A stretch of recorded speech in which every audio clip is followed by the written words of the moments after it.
Assalamualaikum warahmatullahi wabarakatuh. Di sini perkenalkan nama saya Barik Bintang Saukani Satria dengan NRP 50612510024 dari Prodi Teknik Pertambangan. Di sini saya ingin menjelaskan tentang buku geologi dengan chapter 13 yang berjudul Streams and Floods.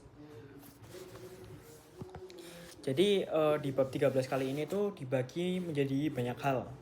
Seperti yang kita tahu yaitu ada earth system termasuk dengan the hydraulic cycle, lalu ada running water, drainage basin, drainage pattern, factor affecting streams erosion and deposition, lalu ada velocity atau kecepatan dan gradient, lalu ada channel shape and roughness atau wadah seperti wadah atau saluran lah dari suatu arus sungai. Lalu ada discharge, stream erosion, stream transportation of sediment, stream deposition, bars, braided streams, meandering system and point bar, lalu ada floodplain, lalu ada deltas, lalu ada alluvial fans, flooding, urban flooding, flash floods, controlling floods, the Great Floods of 1993, Stream Valley Development, Down Cutting and Base Level, lalu ada the concept of a graded stream, lateral erosion, headward erosion, stream terraces, incised meanders, dan terakhir yaitu kesimpulan. Untuk yang pertama yaitu saya awali dengan earth system, yaitu the hydraulic cycle. Jadi untuk hydraulic cycle ini akan saya memberikan gambar. Hydraulic cycle adalah siklus hidrolisis. Siklus hidrolisis ini dibagi menjadi beberapa bagian ya. Jadi sebelumnya siklus hidrolisis ini itu adalah proses pergerakan dan pertukaran antara dataran air dan lautan. Gak cuma lautan, ada juga udara, lalu ada makhluk hidup dan sebagainya. Seperti contohnya ada tumbuhan juga. Ada peran tumbuhan dalam hal ini, dalam siklus hidrolisis. Jadi proses ini tuh terus berlangsung tanpa henti dan digerakkan oleh energi matahari. Yang pertama yaitu penguapan. Ada di awal sini atau evaporation. Jadi untuk penguapan ini itu dari air dari laut, danau, sungai atau tanah yang serta permukaan lain yang mengalami penguapan. Lalu peran ini tuh juga dibantu dengan sinar matahari yang memberikan energi sehingga air berubah menjadi uap. Lalu bisa kita lihat pada gambar yang pertama ini, evaporation, yaitu air yang dalam laut itu kayak menguap atau penguapan. Dia naik ke dalam awan gitu. Ini namanya evaporation. Lalu yang kedua yaitu adalah transpiration atau transpirasi. Jadi transpiration ini mirip dengan evaporasi. Namun bedanya kalau evaporasi itu dari air laut ataupun danau. Tapi kalau misal transpirasi ini berasal dari tumbuhan. Seperti contoh pada gambar seperti ini. Seperti pohon-pohon ini yang ada di tumbuhan-tumbuhan ini yang naik ke atas.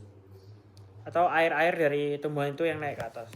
Jadi air yang diserap ini oleh akar itu akan naik ke daun dan kemudian akan mengalami penguapan ke udara. Lalu bisa kita lihat pada gambar yang selanjutnya, yang tadi, yaitu uap air yang keluar dari tanaman itu ditunjukkan oleh panah kecil ini. Jadi daun-daun atau pohon-pohon di sini tuh mengandung sebuah air yang akan mengalami transpiration atau penguapan dalam bentuk yaitu sebagai tumbuhan. Yang selanjutnya yaitu ada condensation atau kondensasi. Jadi saat uap dari evaporation atau transpiration itu naik ke atmosfer atau naik ke atas, itu tuh bakal mendingin lalu berubah menjadi tetesan air, butiran-butiran air yang kecil dan akan membentuk awan. Nah, seperti ini. Jadi air-air yang naik itu akan membentuk awan yang berisi kayak uap-uap air gitu, butiran-butiran air. Yang selanjutnya yaitu ada precipitation atau presipitasi. Jadi ketika awan ini sudah jenuh atau sudah menampung banyak sekali air yang diambil dari proses evaporasi ataupun transpirasi, dia itu bakal jenuh. Awan ini bakal jenuh. Jadi massa yang didapat oleh sebuah awan ini kayak bakal bertambah gitu, makanya dia jadi berat. Lalu yang terjadi apa setelah itu? Yaitu air itu bakal jatuh kembali ke permukaan sebagai hujan biasanya. Bisa hujan ringan, hujan berat tergantung dengan debit air yang dikeluarkan. Lalu bisa juga menjadi salju tergantung dengan suhu atau suhu dari air tersebut. Jadi yang ditunjukkan pada yang panah biru yang kita dapat di sini. Jadi setelah dia menguap, lalu dia condensation, terbentuknya awan. Lalu ketika awan itu terlalu berat, terlalu jenuh, dia akan berubah warna pada kasusnya, lalu mengalami sebuah hujan gitu. Bisa jadi salju juga. Nah, jadi yang selanjutnya yaitu adalah runoff atau aliran permukaan, sorry. Jadi air hujan yang jatuh mengalir di atas permukaan tanah itu bakal menuju sungai. Lalu danau atau laut bisa jadi ya. Lalu pada gambar ini terlihat itu kayak sungai yang dari atas ini, dia tuh kayak mengalir lagi ke laut. Mengalir lagi ke laut gitu. Ya kan? Nah, jadi ketika aliran ini teresap lagi ke bawah, lalu kan dia teralur lagi ke dalam laut karena ada namanya gravitasi. Jadi air tersebut itu walaupun dia turun tidak mengikuti aliran sungai, tanah-tanah itu bakalan terus meresap dia dan akan dikembalikan lagi ke laut gitu. Nah, pada saat prosesnya transportasi itu dari transportasi air dari atas menuju ke laut itu, dia tuh bakal kena yang namanya infiltration atau infiltrasi. Nah, jadi sebagian air yang meresap ke dalam tanah bakal menjadi air tanah atau groundwater. Tapi bisa jadi dari groundwater ini kayak sebagian lagi itu kayak tersaring lagi ke laut gitu. Seperti yang ditunjukkan pada panah di bawah ini. Jadi air yang turun lalu terkena filtrasi di sini, lalu dia akan turun menuju ke laut gini. Menuju ke laut lagi. Nah, lalu untuk yang kedua yaitu ada tentang running water. Nah, apa sih running water itu? Nah, seperti yang sudah aku jelaskan tadi, running water itu adalah bagian dari aliran air yang berbentuk dengan bentuk sungai. Seperti streams contohnya. Streams itu adalah aliran air dalam bentuk sungai. Lalu bagaimana aliran tersebut itu kayak membentuk permukaan bumi melalui proses erosi, transportasi, dan juga deposition atau deposisi. Nah, jadi kita perlu ketahui dulu stream itu apa sih?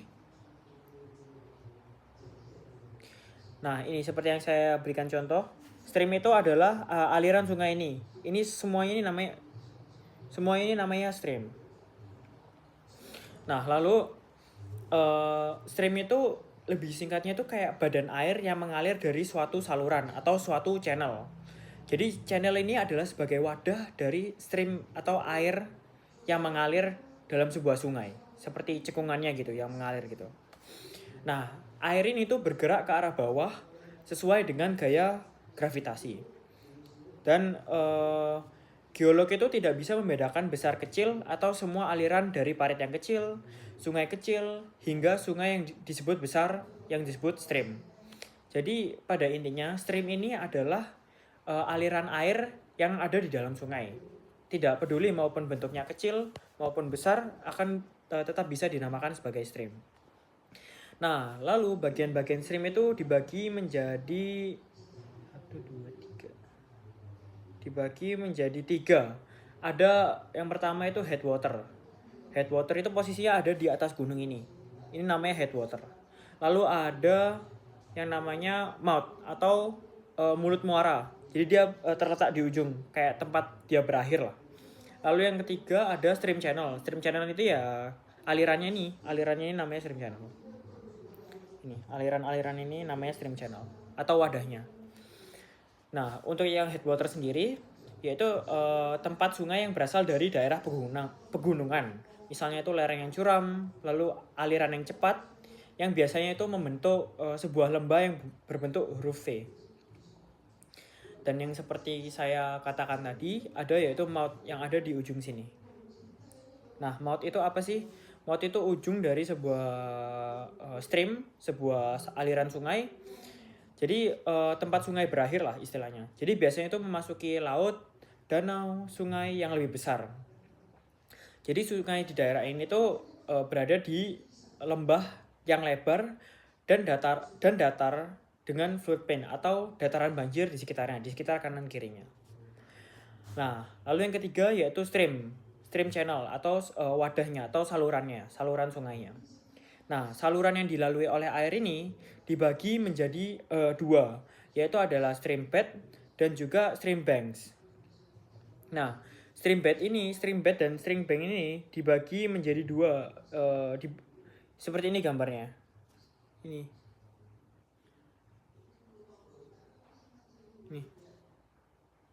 Stream bed dan juga stream banks. Jadi kalau stream bed ini dia itu ada di dasar sungai. Nah, tapi kalau stream banks ini dia itu lebih lebih ada di tepi sungai. Jadi pada saat banjir, air itu meluap keluar channel. Jadi kayak ini.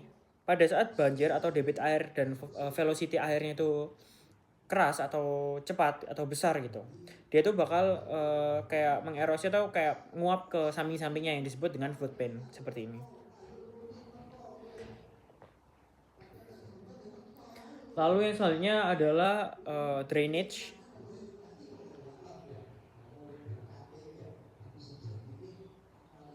Sebentar.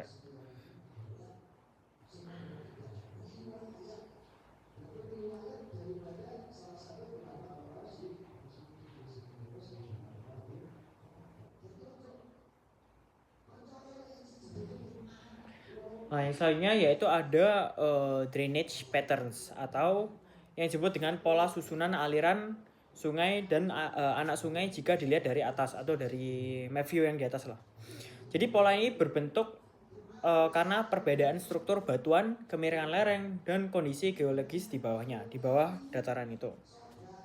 Nah, umumnya drainage atau drainage pattern ini, pattern kan pola ya bahasa Indonesianya. Jadi umumnya itu dibagi menjadi 4. Aslinya bisa lebih kompleks lah. Nah, tapi yang wajib kita ketahui itu umumnya ada 4, yaitu ada dendrik, radial, lalu ada rektangular, dan juga trellis. Nah, sebenarnya masih ada banyak lagi lainnya, seperti kayak sentrifugal, sentripetal, lalu ada rektangular, lalu ada paralel, dan lain sebagainya. Tapi yang wajib kita ketahui itu yaitu ada 4, dendrik, radial, rektangular, dan trellis. Jika dendrik, dia akan berbentuk seperti pepohonan, seperti batang-batang pohon. Lalu jika radial, dia itu terbentuk seperti ini. Seperti dari atas gunung yang turun ibaratnya dari sebuah kerucut gunung di atas, lalu dia akan menyebar ke segala arah gitu. Lalu yang selanjutnya yaitu adalah rektangular. Nah, rektangular ini biasanya mempunyai sudut yaitu hampir sekitar 90 derajat. Hal ini tuh disebabkan karena kondisi tektonik atau lempeng-lempeng atau proses dari endogenik yang disebabkan oleh bumi ini. Jadi kayak pergerakan lempeng, vulkanik, tektonik segala macam itu kayak berpengaruh biasanya terhadap pembentukan rektangular ini karena bisa membentuk sudut hampir sekitar 90 derajat. Yang terakhir yaitu adalah trellis. Seperti ini. Trellis bentuknya. Nah, saya ingin menjelaskan dulu. Jadi ciri-cirinya si dendritic pattern ini atau pohon atau berbentuk dengan akar-akar pohon, dia itu mirip cabang pohon atau kayak sendi-sendi tulang-tulang ikan gitu. Lalu alirannya tuh kayak secara bebas dan acak mengikuti dengan kontur yang ada di permukaan tersebut. Lalu ada tributaries bertemu pada sudut tajam atau etude. Lalu yang selanjutnya adalah dipengaruhi oleh kondisi geologi sendiri, yaitu terbentuknya batuan homogen atau batuan yang sejenis yang seragam. Jadi sehingga membentuk struktur-struktur yang seragam seperti seperti dendrik, seperti bentuk-bentuk akar-akar pohon atau batang-batang pohon. Nah, contohnya itu kayak misal daerah dengan batuan sedimen atau batuan beku yang sama kekerasan mosnya, dataran beku. Kan kekerasan mos itu dibagi jadi banyak hal lah. Ada 10 kalau nggak salah. Yang pertama itu ada talc, gypsum, kalsit, fluorit, apatit. Lalu yang ketujuh sekitar yang sisanya saya lupa. Lalu ada quartz dan diamond. Nah ini skala kekerasan mineral atau batuan kayak skala kekerasan mos. Biasanya ini peran ini tuh sangat berpengaruh terhadap pembentukan dari struktur-struktur dari aliran-aliran sungai tersebut. Yang kedua yaitu ada radial pattern atau yang saya jelaskan tadi yang dari sebuah puncak yang menyebar ke segala arah.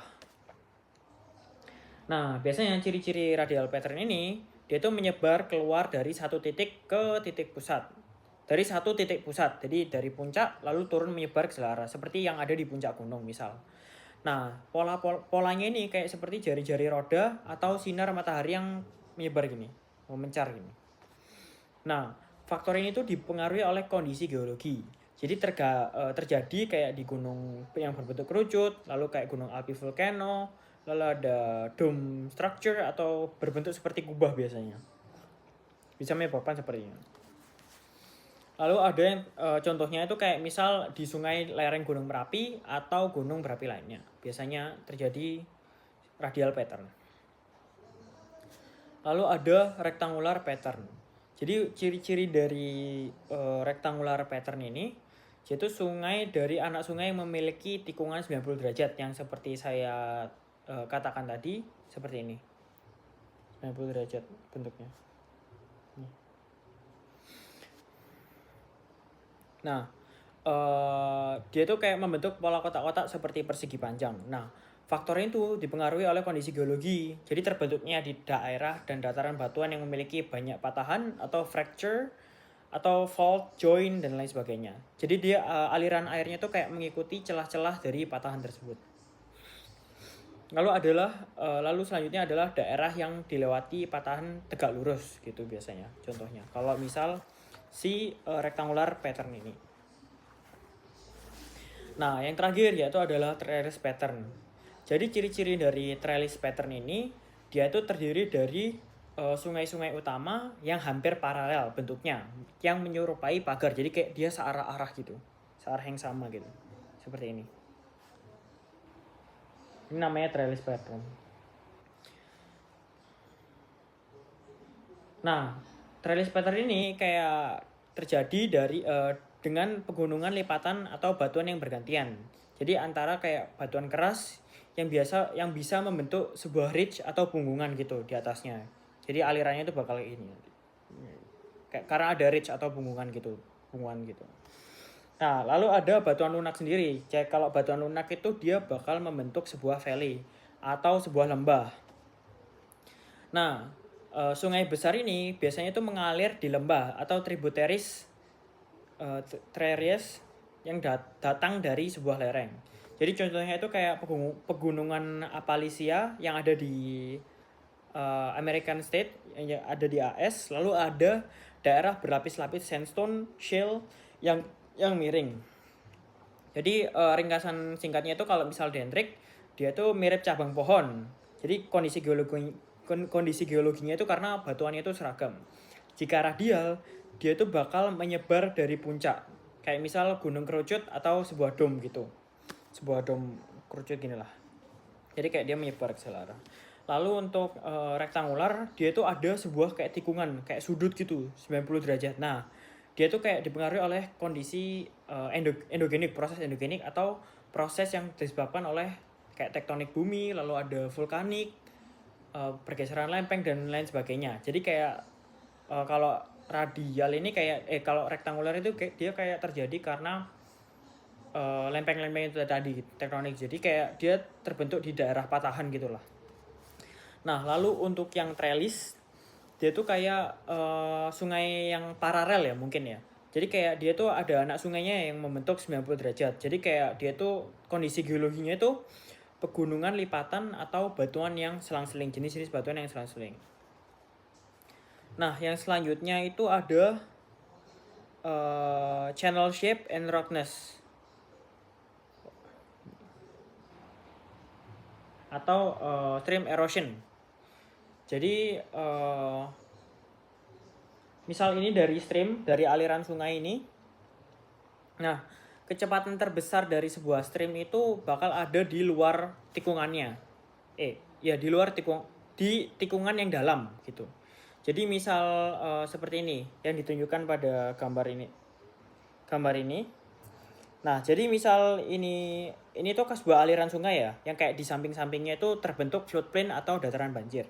Nah, jadi saat titik A ini terjadi, saat belokan pertama ini, jadi velocity atau debit air terbesar yang keluar itu ada di daerah sini. Di sini. Nah, sedangkan yang terlambat itu ada di sisi dalam sini. Nanti akan lebih saya jelaskan karena ada yang namanya cut bank, lalu ada point bar gitu. Nah, untuk sama halnya kalau misal yang C ini yang di sini. Dia tuh titik tercepatnya tuh biasanya ada di sini, paling luar gini. Nah, titik terlambatnya ada di dalam. Kayak gini, cross sectionnya. Nah, ini yang biru lebih gelap ini mempunyai debit volume air, debit lalu kecepatan yang lebih besar dibanding sisi air lainnya. Nah, kalau misal channel atau salurannya itu lurus seperti yang B ini yang digambarkan ini, yang ada di dalam sini, yang di tengah ini. Nah, dia tuh titik kecepatannya itu kecepatan atau debit air terbesar itu ada di tengah dari sebuah channel aliran sungainya itu. Oke. Nah, jadi kalau singkatnya, slide ini tuh kayak menjelaskan bagaimana sungai itu mengerosi atau mengkikis, terus mengangkut dan mengendapkan sebuah sedimen. Gitu. Yang pertama itu ada stream velocity atau kecepatan aliran yang saya jelaskan tadi. Lalu ada stream discharge atau debit aliran itu. Ada 3 kan tadi, yaitu mengkikis atau erosion, mengangkut atau transportation, dan mengendapkan atau deposition sedimen. Nah, yang ada di gambar sini. Nih. Dan juga ini. Ini kayak contohnya ya. Kalau misal clay itu dia harus kena sekitar velocity segini baru bisa terangkat. Lalu kalau misal sand itu dia harus kena segini sekitar 100 kurang lebih. Nah, jadi jika dia lebih dari 100, dia itu kan setelah deposition, setelah pengendapan, dia itu bakal mengalami sebuah erosion gitu. Kayak gitu biasanya.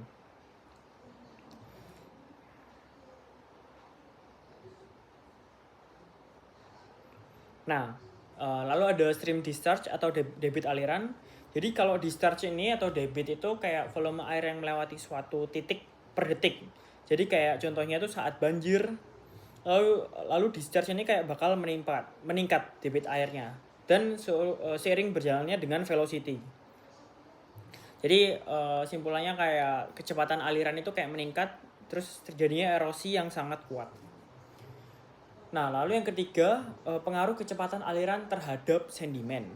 Jadi, slide ini tuh kayak menampilkan grafik ya kurang lebih ya. Kayak misal ini, kecepatan aliran yang saya tunjukkan tadi ini. Nah, Nah, seperti ini, kecepatan aliran. Nah, jadi ketika kecepatannya itu tinggi, jadi erosi dari butiran besar ini kayak kasar itu kayak memerlukan kecepatan yang besar agar dia bisa terangkat. Seperti ini. Jadi dia memerlukan kekuatan yang besar dari debit air dan juga velocity agar dia tuh bisa terangkat. Lalu yang B yaitu adalah kecepatan sedang atau kecepatan sedang ini biasanya bisa buat transport untuk sedimen. Jadi sungai itu kan kalau dia terus-terus mengalir, stream itu mengalir gitu, running water itu, dia tuh bakal membawa pasir atau lumpur dan danau ketika kecepatannya itu cukup. Jadi bawahnya sungai ini, dasarnya sungai itu, dia bakal mengkikis gitu. Ini aliran air nih. Dia mengkikis gitu. Lama-lama mereka bakal kena erosion dan deposition juga.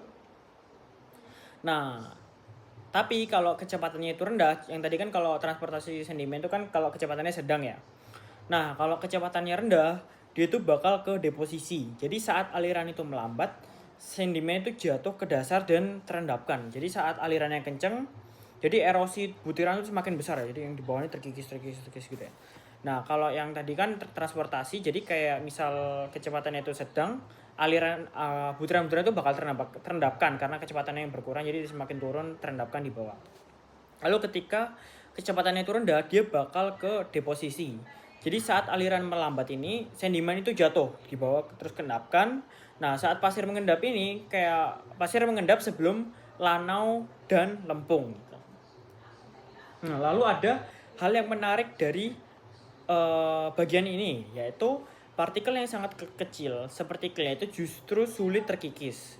Seperti yang saya berikan, seperti yang grafik yang diberikan pada buku ini. Nih. Dia sulit kan terkikis kan dia. Ini loh, yang erosionnya ini. Dia susah banget terkikis. Nah, karena gaya kohesi antar partikel dari clay ini kayak sangat kuat, jadi dia butuh kecepatan yang besar untuk mengangkatnya. Tapi biasanya setelah dia terangkatkan, setelah dia kena velocity dan debit air yang sangat berat, bisa aja dia terangkat. Nah, tapi biasanya setelah dia terangkat tuh dia nggak bisa jatuh lagi, atau kayak dia udah berupa gumpalan aja. Kalau misal pasir atau tanah gitu kan, dia walaupun terkena terkikis, dia kan bisa balik dan terendapkan lagi gitu. Nah, seperti itu. Pada contohnya seperti ini. Lalu ini ada rolling, sliding, jenis-jenisnya tuh. Kalau rolling itu berarti sedimen terkikis itu kayak berputar gitu. Lalu ada sliding, dia tuh menggesek. Jadi yang ada panah-panah ini ke sana, itu terjadi karena aliran sebuah sungai yang terbentuk atas velocity-nya, tergantung velocity dan debit airnya. Jadi yang terjadi di bawah aliran air atau meandering itu, aliran sungai itu kayak terus mengkikis bawahnya gitu. Lalu ini ada sand by moving siltation, kayak misal dia lompat-lompat gitu, batunya juga bisa. Nah, lalu yang selanjutnya yaitu ada stream and deposition atau deposisi atau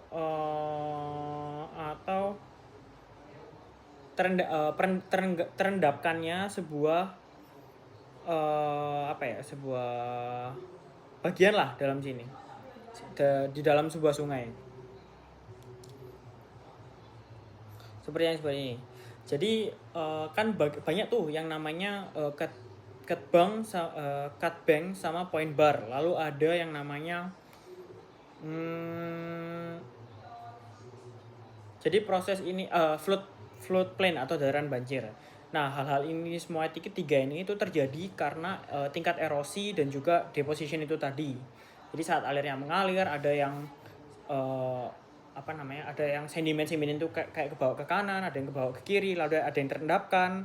Nah, ketika dia berkelok-kelok bertabrakan dengan batuan, bisa jadi kekuatan batuan ini lebih besar daripada volume dan kecepatan air yang ditabrakkan pada batuan. Jadi dia kayak dia terus mengikis gitu, belok ke sini, lalu belok ke sini lagi, belok ke sini, tergantung dengan batuan itu tersebut gitu. Nah, jadi ketika debit air ini semakin berkurang, semakin lambat, jadi sedimen itu kayak pelan kan, jadi air terendapkan gitu, berhenti gitu, terus akhirnya membentuk aliran baru gitu.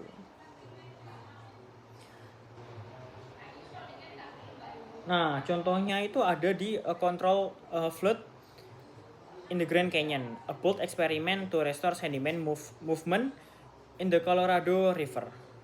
Contohnya itu ada yang kayak ada di Grand Canyon ini tersebut gitu.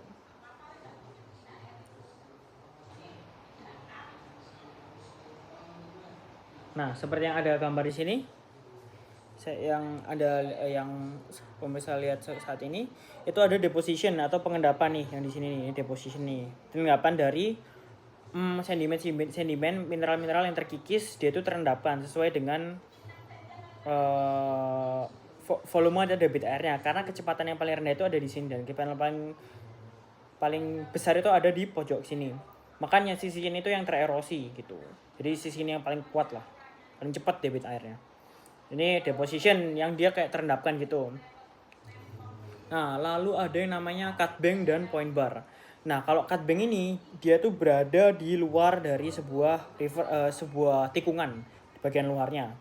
Cut bank itu yang tererosi, kalau point bar itu yang terendapkan atau yang mengalami sebuah deposition. Nah, seperti yang punya kita contoh di gambar ini. Jadi semakin lama aliran sungai itu bakal terus mengerosi atau mengikis dari gambar dari tanah di sini. Makanya ini diambil selang beberapa waktu. Jadi kayak dataran di sini itu tanah-tanah itu bakal terkikis terus gitu. Habis gitu jadi. Nah, lalu yang selanjutnya tuh ada yang namanya meandering neck.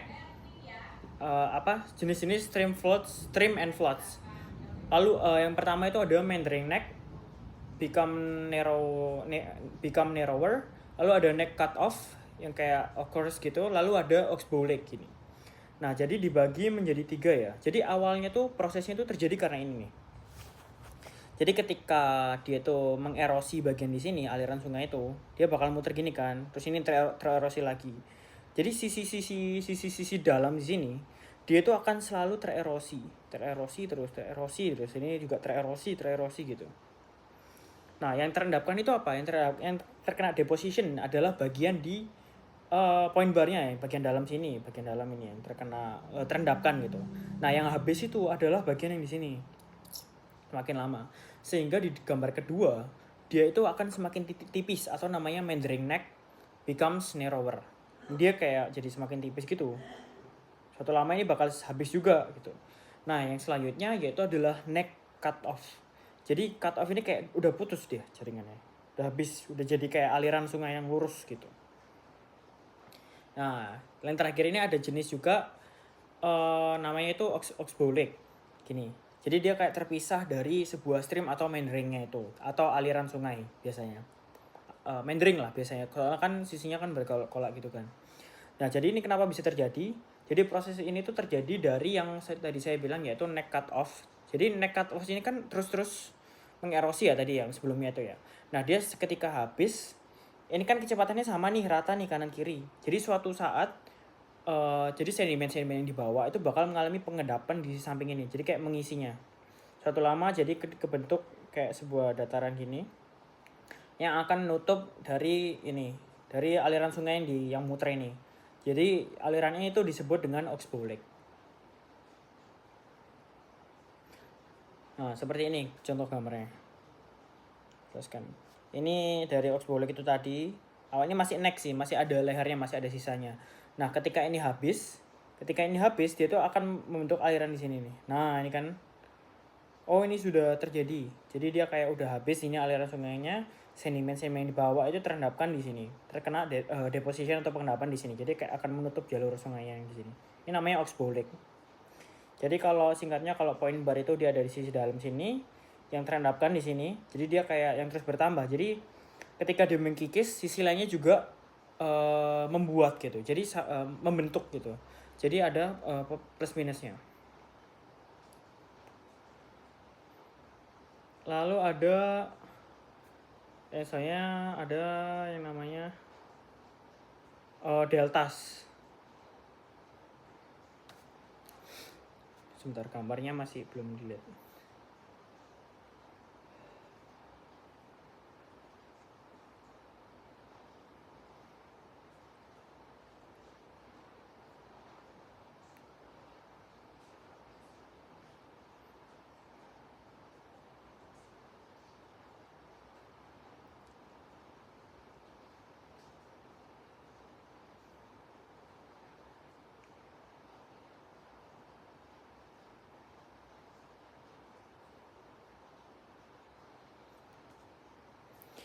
Nah, yang selanjutnya ini ada yang namanya deltas. Nah, deltas itu apa sih deltas itu? Deltas itu adalah seperti ini gambar ini. Nih, deltas. Jadi deltas itu adalah endapan sedimen yang terbentuk dari muara sungai itu tadi. Ketika aliran sungai itu memasuki air yang tenang, dari air yang keras memiliki debit dan juga velocity yang besar. Jadi aliran ini sedimen ini bakal memasuki aliran sungai yang lebih tenang seperti laut dan juga danau. Nah, ketika sungai ini memasuki aliran yang lebih tenang, kecepatan alirnya kan menurun semakin drastis. Jadi, sungai ini kehilangan energi kinetik dan energi potensialnya. Jadi, saat sungai kehilangan energi, sedimen yang dibawa atau pasir, lanau, atau lempung itu mulai mengendap. Dan endapan ini menumpuk dan membentuk sebuah delta. Gitu. Jadi singkatnya, delta ini endapan sedimen yang terbentuk di muara sungai ketika aliran sungai mengikuti air tenang seperti laut dan juga danau. Jadi ketika aliran sungai yang kuras lalu dia sudah sampai di titik sungai yang lebih tenang, dia itu bakal terendapkan gitu. Jadi endapan ini tuh kayak menumpuk lalu membentuk sebuah delta namanya. Nah, struktur delta ini dibagi menjadi 3, yaitu ada topset mana tadi?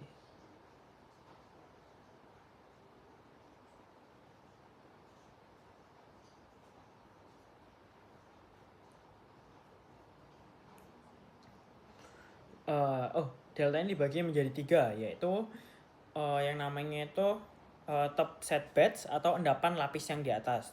Nah, biasanya kalau top set beds ini terbentuk dari endapan lapisan yang di atas dan terbentuk dari sedimen kasar yang menengah, kayak misal pasir dan juga lanau. Nah, dia tuh terletak hampir horizontal. Jadi representasi dari aliran sungai ini kayak menyebar di permukaan delta itu. Permukaan endapan yang membentuk sebuah delta itu tadi. Lalu ada foreset beds. Jadi lapisan yang miring ini ke bawah kayak dia tuh menuju terus-terusan ke laut gitu. Jadi terdiri dari pasir dan lanau yang lebih kasar. Nah, jadi terbentuk saat sedimen jatuh dari tepi delta dan merupakan inti utama dari sebuah endapan atau delta itu sendiri. Yang selanjutnya yaitu adalah bottom set beds. Nah, bottom set beds ini itu lapisan halus kayak misal lanau dan juga lempung. Jadi terbentuk jauh di depan foreset beds pada perairan yang lebih dalam. Nah, dia itu bakal mengendap perlahan sebagai material tersuspensi. Nah, jenis-jenis delta ini 3 utama gitu kayak berdasarkan proses yang dominan. Yaitu adalah stream dominated delta atau delta sungai dominan. Kayak contoh paling terkenal itu ada di Mississippi River Delta atau namanya itu Birdfoot Delta. Nah, ciri-cirinya itu apa? Ciri-cirinya itu sungai ini membawa banyak sekali sedimen dan juga arus laut dan gelombang yang lemah. Nah, kenapa disebut demikian? Karena delta ini memiliki bentuk bercabang seperti kaki burung. Makanya namanya Birdfoot Delta. Lalu ada wave dominated delta, yaitu delta gelombang dominan. Cirinya itu gelombang laut kuat itu bakal membentuk garis pantai yang lurus. Jadi sehingga sedimen yang di bawah itu sungai itu kayak diratakan oleh sebuah gelombang itu tadi. Nah, bentuknya itu kayak sering memanjang dan melengkung seperti busur, kayak panah gini. Kayak busur gini. Saya akan carikan gambarnya.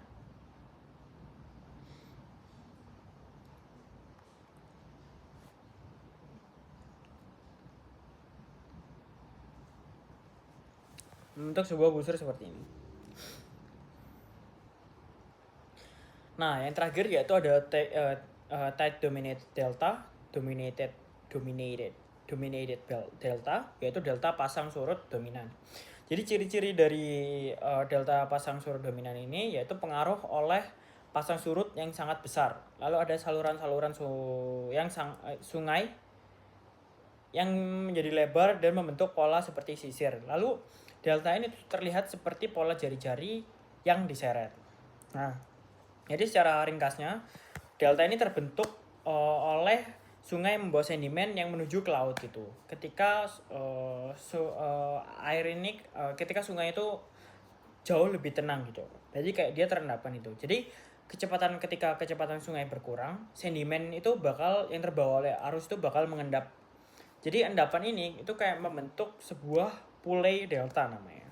Jadi sungai ini kayak membelah diri sebanyak saluran kecil atau distributeris itu. Jadi ketika sungai ini membelah diri, dia menjadi banyak sekali saluran kecil atau distributeris. Dan delta ini terus bertumbuh ke arah laut atau progression namanya. Jadi ada stream dominated atau sungai, kayak misal cirinya itu kaki burung, bercabang yang panjang, lalu ada wave dominated atau bentuk yang gelombang atau garis pantai halus dan lurus melengkung. Lalu ada tide dominated atau pasang surut pola menyebar seperti sisir. Nah, yang di selanjutnya ini adalah flood and flooding. Nah, flooding ini dibagi menjadi dua, yaitu urban flooding dan juga flash floods. Nah, kita harus ketahui dulu nih, flooding itu apa sih?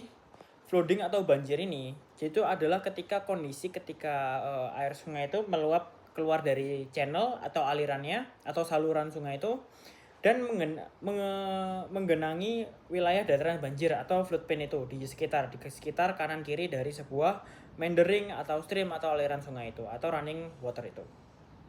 Jadi penyebab utama banjir ini biasanya ada curah hujan yang tinggi, lalu ada salju yang mencair dengan sangat cepat, lalu ada sungai yang tersumbat, sedimen es puing, lalu ada kapasitas sungai yang tidak cukup menampung debit air yang lebih besar. Lalu ada ciri-cirinya. Nah, ciri-ciri dari banjir umum atau river flooding ini ada yang namanya terjadi karena peningkatan discharge atau debit ya dari sungai itu sendiri, kecepatan dan juga debit air dari sungai itu. Nah, lalu ada biasanya terjadi di daerah floodplain atau yang saya katakan itu dataran banjir di sekitar dari sebuah meandering atau running water atau streamnya lah, di sekitar kanan kirinya lah.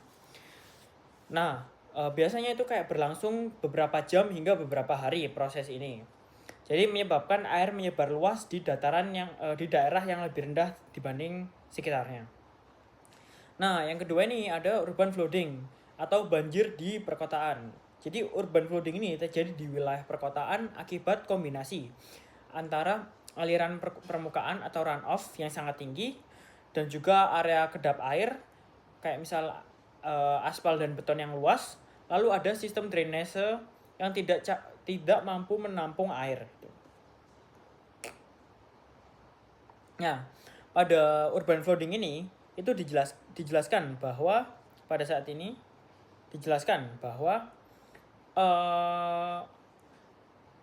urban flooding ini terjadi sangat cepat karena permukaan yang keras dan mengurangi infiltrasi. Jadi air itu tidak bisa meresap ke bawah. Itu. Nah, kenapa urban flooding itu lebih parah daripada yang satunya, yang urban flooding dan juga flooding itu? Nah, karena air hujan itu tidak meresap ke tanah. Dan juga runoff itu kayak meningkat drastis gitu. Jadi sungai kecil dan drainase kota yang cepat meluap, banjir dapat terjadi meski hujan tidak terlalu ekstrim gitu. Jadi contoh kejadian itu kayak misalnya yang banjir Jakarta, lalu banjir yang tiba-tiba pada perumahan atau pusat di kota, kayak misal di Surabaya saat ini kan lagi sering banjir juga. Nah, soalnya yaitu karakteristik. Jadi naiknya air ini kayak berlangsung sangat cepat. Jadi terjadi pada saat hujan lebat yang punya debit air yang tinggi dan velocity yang tinggi, yang dapat merusak bangunan, jalan, infrastruktur, kota, dan lain sebagainya, kayak fasilitas-fasilitas umum gitu yang terjadi karena akibat dari urban flooding ini, penyerapan yang buruk dan lain sebagainya. Nah, yang terakhir yaitu adalah flash flooding atau banjir bandang. Nah, flash flood ini adalah banjir yang sangat mendadak dengan air naik dalam hitungan menit hingga jam yang sangat cepat. Nah, flash flooding ini paling berbahaya lah dibandingkan dengan jenis banjir yang dua lainnya tersebut. Nah, apa sih penyebab dari flash flooding ini? Jadi hujan yang sangat deras dalam waktu yang singkat itu terjadi di daerah yang curam seperti pegunungan atau lembah yang sempit gini. Nah, tanah itu tidak mampu menyerap air dengan sangat cepat. Jadi kayak infiltrasinya itu kadang masih lama lah, masih butuh proses gitu. Nah, tanah itu kayak dipicu oleh jebolnya kayak bendungan kecil atau sungai yang tertutup puing, kayak tersumbat oleh sampah-sampah dan lain sebagainya. Lalu ada es yang menyumbat di aliran, es yang masih membeku di alirannya sehingga menyebabkan flash flooding ini. Nah, sebenarnya yaitu adalah karakteristik dari flash flooding. Jadi air datang seperti gelombang yang besar dengan ketinggian yang air yang atau delta H yang sangat cepat, yang naik dengan cepat, lalu ada arus yang sangat kuat yang membawa sebuah batuan atau misal pohon atau mobil yang terbawa arus olehnya. Nah, biasanya flash flooding ini terjadi itu tanpa banyak peringatan. Jadi kayak durasinya singkat tapi kerusakannya itu sangat besar. Jadi kayak hampir kayak tsunami, tapi bedanya tsunami itu kan berada di laut ya. Jadi kalau misal tsunami itu beda terjadinya. Kalau misal tsunami itu terjadi di kedalaman misal 4.000 meter gitu, 4.000 meter gitu. Nah, ketika pergeseran lempeng transform atau konvergen divergen itu terjadi, misal dia pengaruh konveksi bumi juga, misal dia tertabrak gitu. Kan tsunami tuh kalau di laut itu kan airnya bakal gini nih. Ini datarannya ya, kan laut kan dalam ya, terus kayak ke dataran gini. Jadi kayak airnya tuh kayak gini nih. Ketika dia dalam gini, ketika di sini dia tuh bakal terus naik ke permukaan gini. Permukaannya anggaplah segini lah awalnya. Terus karena dia naik terus ini kan. No, jadi energi yang sama ini dia itu akan merusak semuanya. Kalau tsunami itu namanya itu hukum kekalahan energi. Jadi kalau misal tsunami itu harus, jadi kayak energi yang dikeluarkan pada saat dia di laut sama dia berada di luar permukaan itu harus sama. Apa yang buat dia harus sama? Jadi kan dia harus menaikkan delta H-nya atau ketinggian dari air tersebut. Nah, kalau flash flooding ini dia tuh kejadiannya juga sangat cepat. Biasanya kayak banjirnya itu cepat, tapi kerusakannya itu parah gitu. Ketinggian airnya dan juga sangat merusak lah untuk lingkungan, fasilitas, dan juga membawa kayak bahan-bahan berbahaya juga kayak misal batuan, pohon, atau mungkin mobil juga.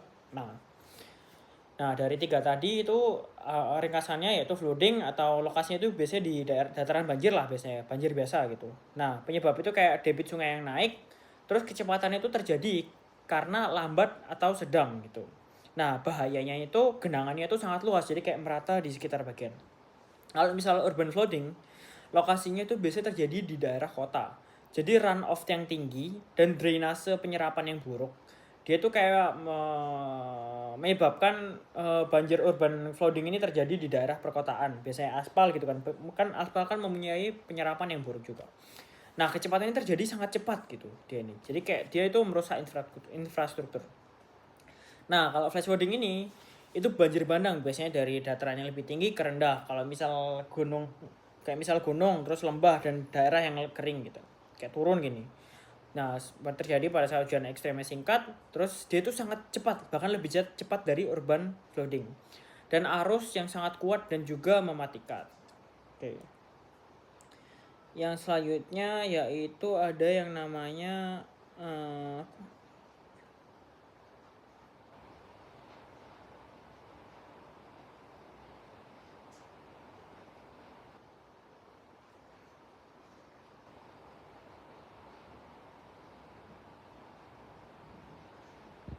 yang selanjutnya yaitu adalah controlling floods dan juga the Great Floods of 1963. Nah, ini gambarnya adalah seperti ini.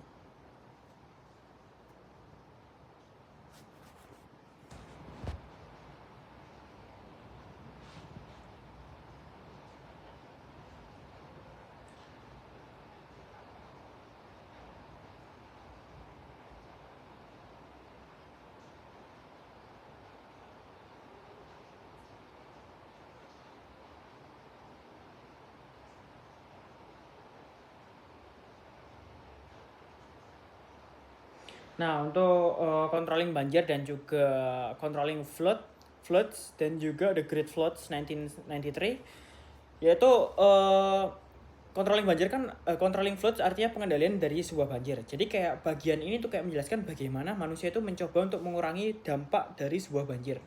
Nah, tetapi juga menunjukkan bahwa struktur pengendalian banjir itu kayak memiliki keterbatasan juga. Jadi kayak kita sebagai manusia tuh tidak bisa untuk mengatur 100% dari banjir ini tersebut. Kita hanya bisa mengurangi. Kayak misal dibagi menjadi 3. Yang pertama yaitu kita bisa membuat sebuah dam atau sebuah bendungan.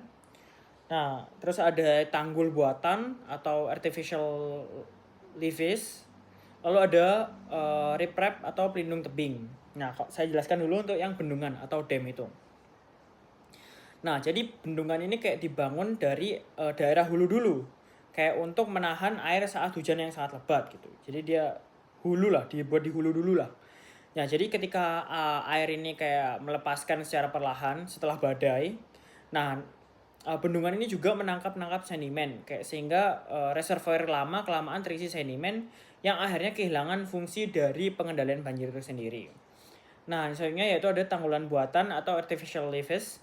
Jadi tanggul berupa gundukan tanah atau struktur beton yang sepanjang tepi sungai, kayak biasanya di samping-samping gitu ya. Nah, dia ini kayak berfungsi untuk menjaga agar air tetap naik dari saluran sungai saat debit itu naik. Nah, tapi resikonya jika banjir yang lebih besar terjadi, kapasitas tanggulnya itu kan bakal lebih penuh ya, lebih habis lah kapasitasnya. Jadi kayak menyebabkan kerusakan parah gitu, kayak dia tertahan lalu dia habis gitu setelah itu. Karena kelebihan dari debit air itu yang sangat besar. Nah, lalu ada rerep atau pelindung tebing, yaitu dinding batuan atau beton yang dipasang pada sisi luar tikungan sungai untuk mengurangi erosi karena kecepatan aliran yang tinggi.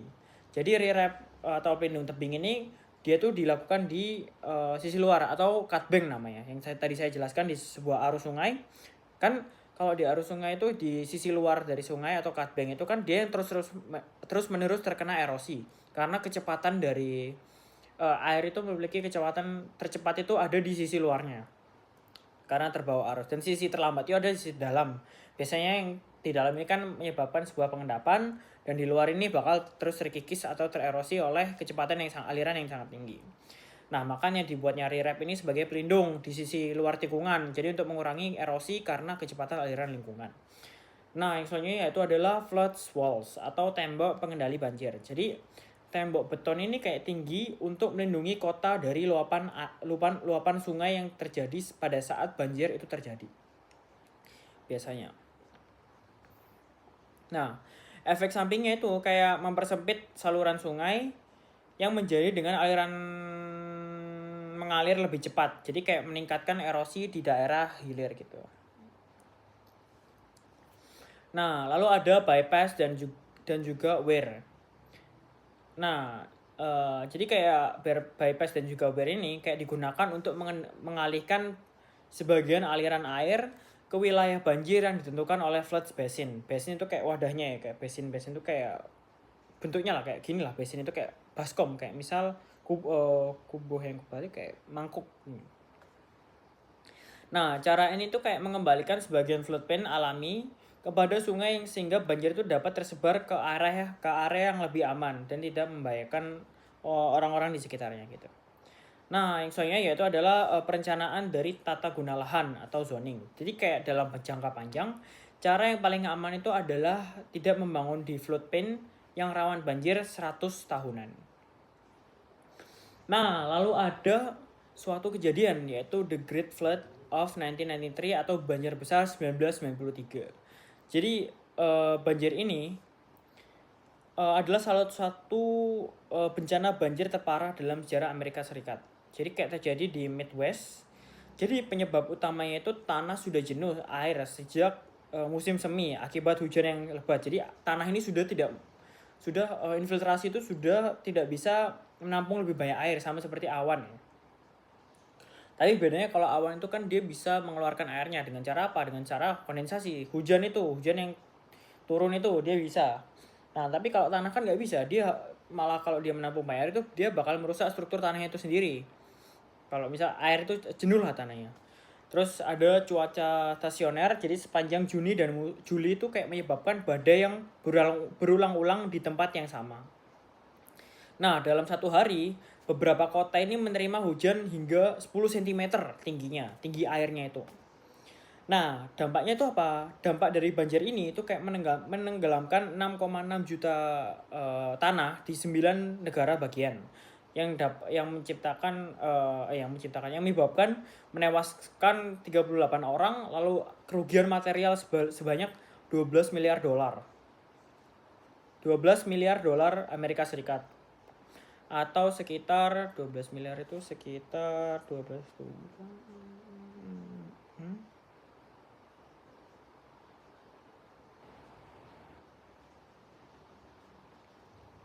192 miliar triliun 192 triliun.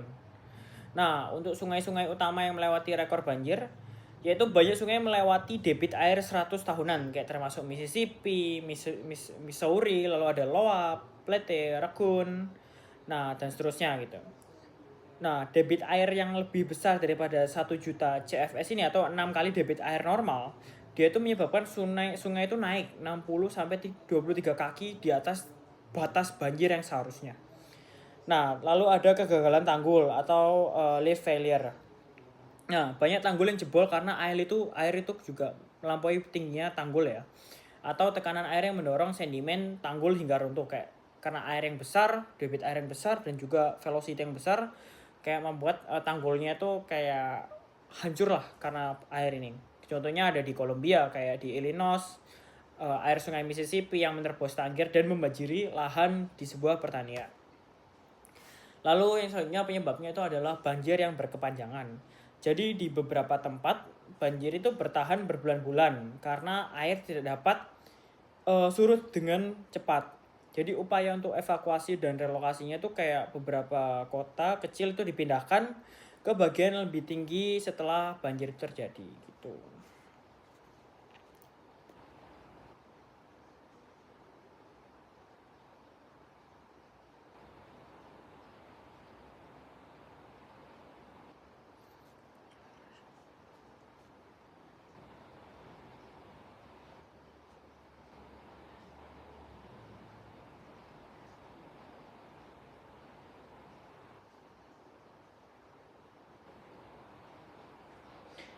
Nah, yang selanjutnya yaitu ada konsep graded stream atau sungai bertingkat. Jadi definisinya dari graded stream ini, graded stream itu adalah sungai yang telah mencapai batas keseimbangan antara kapasitas mengangkut sedimen dengan jumlah sedimen yang tersedia.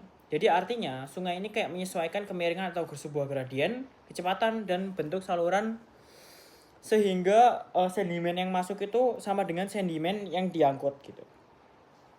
Nah, kalau ungraded stream ini sungai yang belum bertingkat. Jadi tahap awal itu sungai itu memiliki profil memanjang atau longitudinal profile yang tidak merata. Jadi kayak banyak jeram atau rapids dan air terjun atau waterfall gradien berubah-ubah secara tajam. Nah, energi sungai ini kayak banyak dihabiskan untuk down cutting atau menggerus ke bawah. Jadi kayak menghilangkan ketidakaturan tersebut.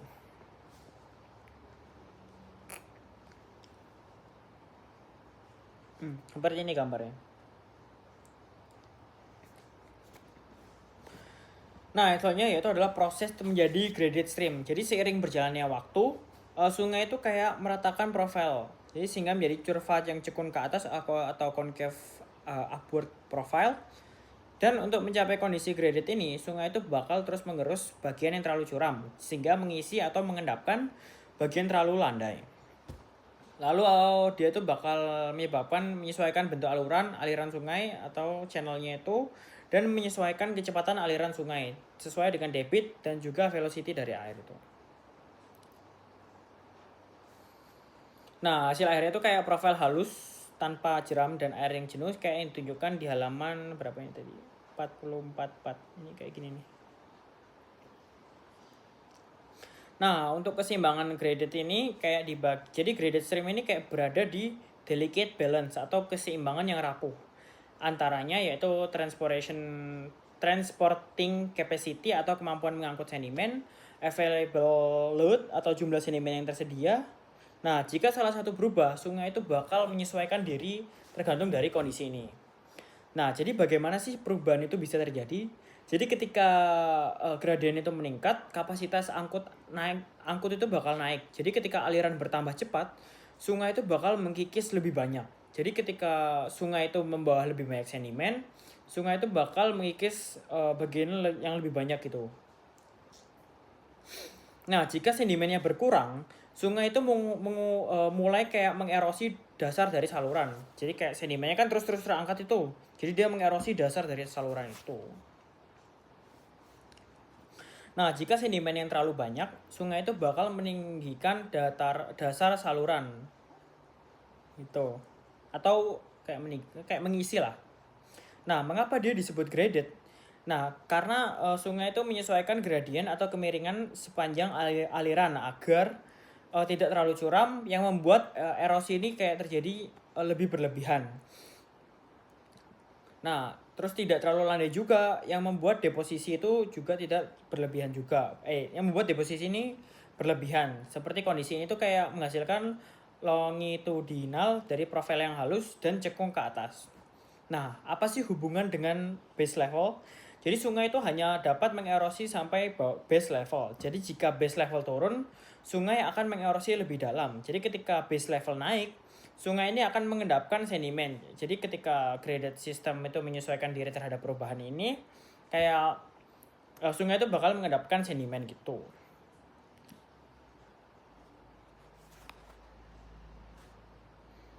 Selanjutnya itu ada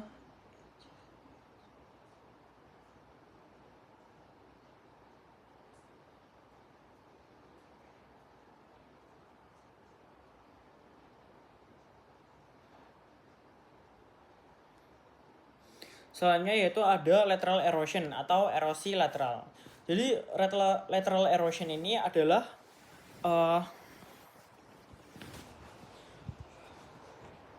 sebentar. Jadi lateral erosion ini erosi yang terjadi ke samping.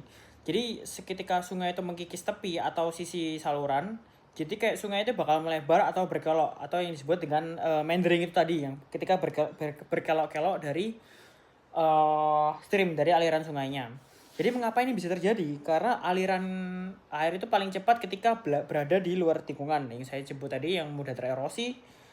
Lalu kecepatan yang tinggi itu kayak menghasilkan energi yang besar sehingga mengikis deposisi sungai, sisi luar dari sungai atau cutbank itu sendiri. Jadi lama kelamaan tikungannya bakal semakin melebar dan meander jadi semakin besar juga. Nah, ketika apa sih ciri-ciri dari lateral erosion? Jadi ciri-cirinya dari lateral erosion itu terjadi terutama di dataran rendah atau floodplain, dataran banjir, yang menghasilkan cutbank di luar yang mudah tererosi dan meningkatkan lebar saluran. Jadi meandering ini yang semakin membesar jadi membentuk floodplain yang luas. Jadi intinya lateral erosion ini kayak membuat sungai melebar dan terjadinya sebuah meandering itu. Nah, ada yang selanjutnya yaitu headward erosion atau erosi ke hulu. Headward erosion adalah erosi yang memanjat ke arah hulu atau ke arah sumber dari sungai ke arah atas sehingga memperpanjang panjang sungai. Jadi bagaimana terjadinya? Jadi ketika air jatuh dari dataran yang lebih tinggi menghasilkan erosi yang sangat kuat sehingga erosi di bagian hulu ini kayak merusak tanah dan juga batuan yang menyebabkan lembah memanjang ke arah belakang, ke arah belakang dari sebuah hulu. Yang selanjutnya yaitu adalah ciri-ciri dari headward erosion. Jadi terjadinya itu di daerah yang lebih curam seperti daerah hulu sungai yang menyebabkan perpanjangan sebuah lembah dan terbentuknya air terjun atau waterfall, termasuk retreating dari waterfall. Nah, pengikisan ini kayak menuju ke headwaternya atau sumber dari sungai itu yang menyebabkan stream capture atau pirasi satu sungai itu kayak mencuri aliran sungai yang lainnya. Jadi pada intinya kalau headward ini kayak erosion yang membuat sungai itu bertambah panjang arah ke hulu. Itu. Nah, yang selanjutnya yaitu ada incised meander dan kalau incised meander itu atau garis besar dan intinya penjelasannya itu incised meander ini adalah meander dalam kelokan sungai yang terpotong secara dalam ke dalam batuan sehingga peninggian suatu dataran atau penurunan base level. Lalu ada penyebab utama ya. Penyebab utama itu jadi 3 ya. Karena uplift atau peningkatan tektonik. Jadi dataran yang naik itu mendapatkan energi yang lebih besar dan mulai mengerosi yang bawahnya itu. Jadi proses endogenik dan juga eksogenik itu kayak sangat berperan dalam proses ini. lalu ada base level turun. Jadi ketika permukaan laut ini kondisinya lagi turun, kondisi iklim ini berubah. Jadi aliran lebih kuat. Jadi kayak meningkatkan erosi vertikal. Nah, ciri-ciri dari Inchcasid Meander ini, kelokan sungai itu tetap berkelok atau tetap meander lah istilahnya. Jadi tetap saluran yang berada di dalam lembah itu sangat dalam. Jadi erosi vertikal lebih dominan daripada erosi lateral gitu. Jadi membentuk lembah berbentuk V yang sangat dalam. Kadang kayak berbentuk seperti canyon itu ya. Kayak dia itu menunjukkan bahwa meander itu kayak terbentuk saat sungai berada dalam kondisi graded. Lalu tererosi ke bawah setelah terjadinya uplift atau peningkatan dari sebuah delta H dari sebuah dataran itu. Nah, ada dua jenis utama nih meander dari Inchcasid Meander ini. Ada Entrenched Meander dan Ingrowth Meander gitu.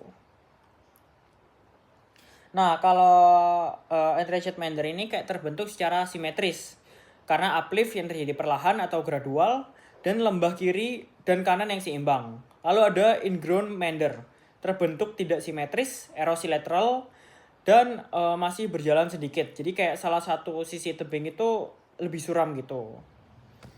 Jadi untuk kesimpulannya yaitu Inchcasid Meander itu adalah meander yang terpotong dalam akibat penurunan base level atau uplift sebuah daratan. Nah, lalu ada sungai itu kayak mempertahankan kelokan lamanya, tetapi kini itu kayak mengalir di dalam lembah dalam akibat erosi ke bawah atau down cutting kayak gini posisi gambarnya. Nah, kayak menunjukkan bahwa sungai itu pernah ada dalam kondisi graded sebelum terjadi perubahan mendadak pada ketinggian atau sebuah bed level. Mungkin sekian dari saya untuk penjelasan dari chapter 13 tentang stream dan flood atau running water ini. Mohon maaf bila ada salah. Wassalamualaikum warahmatullahi wabarakatuh.